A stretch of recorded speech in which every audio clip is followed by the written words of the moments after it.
Morning everyone, welcome back to a new video. Happy weekend. It's currently Saturday and I haven't vlogged at all this week. It's been disgustingly muggy and as usual I've retreated downstairs and I've just been doing a lot of drawing, spending some time away from just filming and the camera. I've also been doing some errands, helped my dad yesterday. I've also seen a few members of my family this week, which was really nice. On the way home from spending the day with my sister-in-law, I went to Hobbycraft. I managed to get some more clay because if you remember last week, I couldn't remember when and where I'd used my last pack of clay, and I thought I had a whole pack somewhere but I didn't. So I used what I had and I've been making these little clay. They're nice and hard now. These are super strong, but they're nice and dry now, so I can go ahead and paint them later today. But I've been making some clay pumpkins, some clay hanging ornaments ready for the shop update in a couple of weeks' time. But is there anything more satisfying than a fresh packet of something so squidgy like this? It just it brings me so much joy, and I'm not entirely sure why, but I just like holding it while it's in the packet. Just go back to bed, Ellis. The other thing I got is this suspicious looking implement, which is a rolling pin. It's quite suggestive. I wanted one for a while. Good one. You're not really helping the situation much here. But these are this is not going well. They're really smooth. I got this from the cake decorating section, so it's meant for like icing, and you can get them in all different sizes. They've also got these rubber bits at the end, so I'm guessing here, now please tell me if this is like mad, but I'm assuming that's so you get the right level across the entirety of your icing depending on the thickness. But I've been meaning to get one for ages for my clay pieces, so now I have one, so it's an investment. So later in the vlog we can go ahead and make some more ornaments and then leave them to dry, but I do have some that I made earlier to paint for this vlog, so we can get started on those. Also, what you're going to see at some point is my husband James is really good. Like, what he does now is miniature model painting, like Warhammer and things like that. If you follow him on Instagram, you'll know what I'm talking about. He recently went freelance with it all, so he's really good at like this sort of stuff, and he suggested I use an emery board that you would use for your nails, because I always smooth out the edges because I like my roundy bits to be nice and smooth, and he suggested using one of these. Now I had a pack of these, so I got a fresh one out and it works wonders. So you're going to see me at some point just going around all of the edges, just smoothing it out, but it works a treat. If you've ever wondered how to just smooth out your clay pieces, I'm not sure how it would work with polymer clay, but it works really nicely with air dry clay. You will have also just seen that the washi tapes arrived with me yesterday. So while I was out doing some errands, they actually arrived.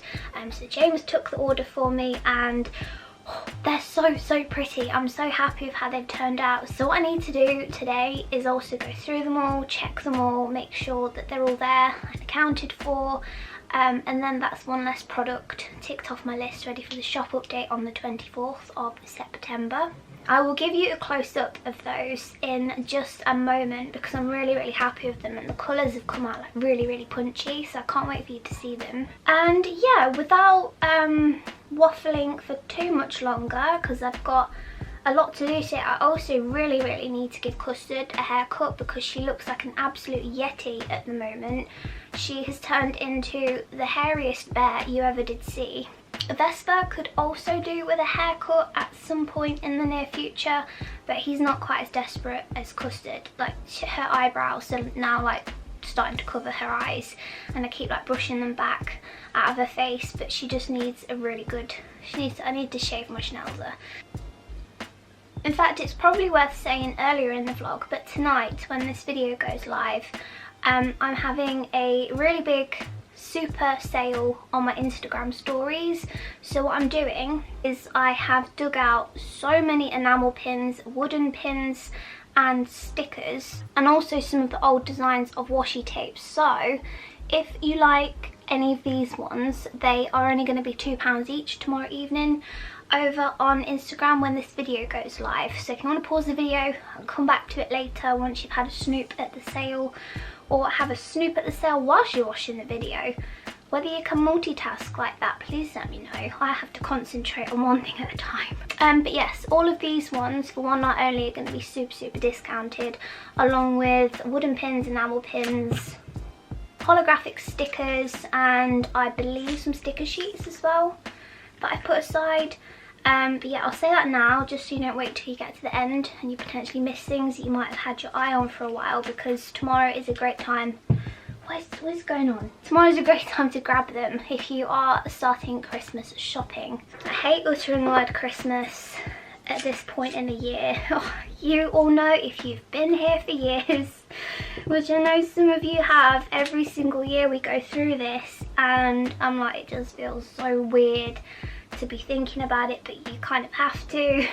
I did this week start my first Christmas illustration, and it's an update on my gingerbread design, which is going to go on a Christmas fabric. So once the autumnal update is just all prepared for and possibly out of the way, I don't know when I'm going to do my Christmas update. It might be at the end of October, but there's going to be a Christmas fabric, and I'm making some new things that I haven't done before. I say no more. Patrons, you with me on this. Right, I'm gonna go. So, oh god, my fingers aren't quite long enough to hold, oh my goodness, fingers aren't quite long enough to hold 5 washi tapes on one finger. Can I? No, it's just there. So here are the washi tapes up close. I've actually gone ahead and, in Ellis tradition with washi tapes, put a strip of each into my art journal, just for memories, but also it's a really great way of seeing what they actually look like when they're on a surface. Washi tapes can be a bit misleading when they're in their packaging. They come across quite dark. Eventually, I always find with washi tapes, when they're in their packaging, they always look really dark, especially on the rolls as well when you're taking the packaging off. Also, just for the record, eventually I would like to move on to box packaging and not the plastic. Unfortunately, it doubles the price for me of the manufacturing costs. So yeah, the plastic isn't great, but it is definitely something that I am more than aware of, and it's something that I am working towards improving in my shop. I think though it's literally the only plastic thing in my shop. Washi tapes overall are quite a sustainable product. These ones are made out of like hemp and bamboo fibres, which is really cool, which are really fast growing plants, so that's amazing. It's just that, yeah, it's eventually I'd really like to get boxes, but as I say, it doubles the price. And yeah, I'm just not quite there yet with my small business, which I'm not gonna beat myself up about too much, but sometimes you just literally cannot afford to pay double for the packaging. But in the new year, I would like to reduce other products in my shop, stuff that isn't selling so well anymore, and just limit my collections a bit more, because I keep looking at my shop and there is so much variety in there, and I kind of want to streamline a little bit. So hopefully my next batch of washi tapes will be boxed up and not this shrink wrap plastic, but it's something I'm aware of and working towards improving. But yeah, these are the new ones. Aren't they cute? Which one is your favourite? Please let me know. I'm actually very surprised by my love for this one. I mean, I liked it anyway, otherwise I wouldn't have made it. But I thought like these two would be my favourites. But it's actually the pink one and the purple one. I love the badges as well. The badges are coming up quite dark on camera, and they're not quite that dark, the tape. So please don't worry about that if you were thinking it looks quite dark, Ellis. But this one's actually come out really well as well. I love like the vibrant colours, like just the autumnalness. This page as well, I don't know if I've shown you, but I did it with my patrons last month with the new gouache paints that I got from Holbein over on the Jackson's website. So I did this little page spread, and I actually really like how it turned out. I'm not used to painting these days with gouache, I just don't do it very much, but I really like how this turned out. I think I'm going to go and make myself a cup of tea to go with my Belvita, and then sit and go through all of the tapes and make sure that they're all okay and accounted for.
Before I go and get the clay out and start cutting some more shapes, I also need to go and dig out some cookie cutters. But this is my new gingerbread design. It's not finished yet. I need to continue with the highlights. If you could not do that, that would be great. I need to do the highlights and a bit more shadowing, shading, but I'm really happy with it. It's definitely an upgrade from the design I did a couple of years ago. There's nothing more festive to me. Like, one of the most festive things is, to me anyway, is gingerbread. Like festive bakes, nothing gets me in the mood for Christmas more than festive baking, which is probably why gingerbread represents Christmas to me so well, and that's why I just love drawing them. But I'd definitely like to do some like wintry animals as well, and maybe some scenes, because I'm really happy with how my Halloween one turned out. I'd love to do like some wintry scenes for some greeting cards this year for Christmas. But yeah, this is my little gingerbread buddy, and he's nearly finished but just not quite. Do you know what? Hold the phone. Oh my god, I forgot I had these. So half finished bears, which I think I might give them an entirely new coat altogether actually. Oh, this is a bronzy little number. I think I ran out of time, if I remember rightly. I think I ran out of time, but I've got two bears that are all dry and ready to, well, repaint. I can do those again. But I've also got some stars. I've got a nice little peachy one here. Oh my goodness. Whilst we were clearing the shed out, you know, the whole shed palaver that we've recently been through in the garden, I found these at the back of the shed, which I think have just accumulated over the years. So this one, I think my dad gave me this one when he was collecting samples of paint for his kitchen. And this one, that must have been one from father as well. And that one, and actually this one. All of them but this one. This one I used on my bird box outside. I dug them out and there's loads in here, so I thought, because they're just like a basic emulsion, I could use them perhaps as a base coat on the ornaments. I've definitely seen other people. I wouldn't have thought that I would never have reached for this for painting ornaments, but I thought, why not try? and it saves these products going to waste, so I just thought I'd use them up. But yeah, I saw somebody else using, I think it might have been just another Ada actually. If you don't watch her on YouTube already, she's so sweet. And I'm sure Ada was using emulsion on some of her clay ornaments, or was it wood? I'm not sure, but it wouldn't hurt to give it a go. Since I've got these in and I'm not going to be doing anything else with them, I just thought I'd see if I can use them up. And look at this colour. Can we just... Oh, it's called Elep, which I don't know what that means. Are they all matte as well? Sage, a little bit of sage. I'm sorry, okay, but sometimes the names of paint make me salivate. But yeah, I've got some options here to try out, and I didn't realise I have some from last year that I can go and repaint and see if we can actually do something with these. Right, I've got my other cutters, but I'm just gonna have this leftover pizza from last night. I did homemade pizzas and they're so tasty, but I've always got a little bit left over, which is a flipping delight for a day like today.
bye.